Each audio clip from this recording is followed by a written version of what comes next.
one of the major causes of breakups and divorces among singles and married persons happens to be what we call communication. A research was made amongst about 100 experts, and these are people who are into health issues and relationships and all of that. And the whole purpose for this survey was to determine one of the major causes of divorce. And it was amazing to realize that when this survey was carried out, they came out unanimous. Over 65% of them said communication. From their interaction with their clients and the rest of that, communication. And I can confirm that because we had, like I said to you, we had something called the singles and singles, basically. Singles who are over 40, divorced, separated, and stuff like that, widowers. We brought everybody together during the Valentine this year, and we treated them to a dinner. And one of the questions that I threw to them on their various tables was to deliberate on the major causes of divorce. Amazingly, they all came back to the fore with the same statement. Over 90% of them agreed on the fact that divorces and breakups from their experiences are fostered by problems around communication. It is therefore critical for us to begin to give attention to this important subject on communication. Even though communication is found to be a major problem, it was discovered that men have a different approach to the problem of communication.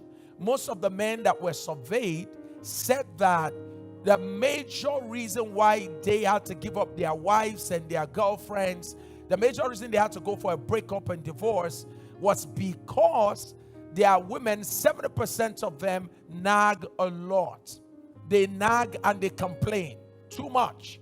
They complain about everything and they nag about everything. So most of the men that were surveyed said major reason why they just let go of that woman, it's not because she was not beautiful, it was not because she was not religious, it was not because she didn't even have children for me, it was not even because of the fact that she was a spendthrift, but that woman complains a lot. She nags a lot. So because of that, the man said, you know what, I'm letting her go. 60% of the men who were surveyed said one of the major reasons why they had to let go of their women happens to be lack of appreciation. Lack of appreciation. Isn't that funny to realize that as simple as that may sound, it was enough to make some men give up their, in fact, not just some men, 60% of the men who let go of their wives said, listen, I had to let her go because that woman is not a gracious, she's not a grateful woman. I had to let her go because she's not a grateful woman. So we have a situation whereby quite a number of men are saying, look, you know what, I'm done. And I'm done because I'm dealing with an ungrateful woman. Well, the story didn't end there. Now, let me say something about being ungrateful. It isn't the fact that the women are not grateful. It isn't the fact that they are not grateful. The point, as far as I'm concerned, is that most times, grateful women don't express it. See, that's the point. In communication, when gratitude is not, and by the way, let me say that gratitude has to be expressed. You can't say you're grateful and you're not expressive. You can't say you're appreciative and you keep that on the inside of you. No. It has to be expressed. And you can't say you're giving God the glory. It's only God you're giving the praise and the gratitude. Oh, Lord, I thank you for what God is using my husband to do. Lord, I bless you for what God is using my fiancé or fiancé to do. Thank you, Lord. Thank you, Lord. And the only person that's never heard thank you, or that's never even got to know how well the person is doing, is your spouse. So it's important for us to recognize the fact that gratitude has to be expressed. It has to be expressed. I wish I could say that again. It has to be expressed. Now, the women also had their own version of the story. 80% of the women who had to let go of their husbands, their marriages, said the reason they had to let go of that is because their husbands don't validate or affirm their feelings and their opinions. So I had to let the guy go. I was done. So the women now are rating so high when it comes to divorcing, letting go of a man.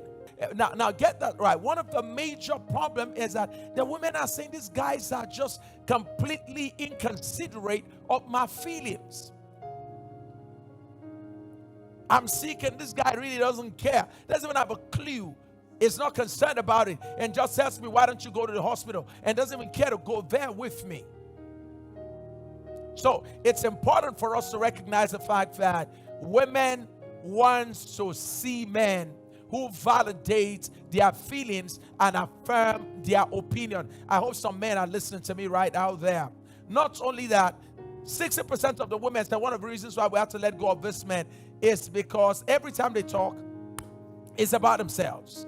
Every time it's about his new car, it's about his new house, it's about his new job, it's about this new breakthrough he wants to get. Everything is about him. Everything is just about him. And so lots of women are like, look, I'm just done with this guy. You know, do you have a husband like that or a boyfriend like that? And he's just so full of himself. You know, it's about his car, it's about his dog, it's about his chihuahua, it's about his belt, it's about his glasses. It's just about him. You know, now women get frustrated when they hang out with men like that. So it's important for you as a man to take note of this. Women get frustrated when we treat them like they are just props in our houses. I'm going to say that again. Women get frustrated when we treat them like props in our houses. They are people to be loved and not objects to be used. Communication is the lifeline of every relationship. In every interpersonal relationship, it is critical to know that you cannot sustain an interpersonal relationship. You cannot maintain it if communication and interaction has broken down. You can't sustain a relationship like that. It's not possible. So sustaining relationships are actually dependent on our ability to maintain and sustain healthy conversation in the relationship. Hey, let me say this. Never fool yourself with the fact that you have a wedding ring and make you think you are married. Marriage is not the ring. Number two, marriage is not you having kids together. That you have children these days doesn't guarantee the stability of a marriage. That you both bear the same name doesn't mean anything. That you even live in the same house doesn't mean anything. Once conversation begins to go down, please don't feel safe. Oh my goodness. I felt I just made a point now. Can I say that again? Once you notice in your relationship as a single lady, as a married woman, as a married man, married single man, once you notice that conversation begins to plumate, begins to go down, you're talking less but seeing more, please refuse to feel safe.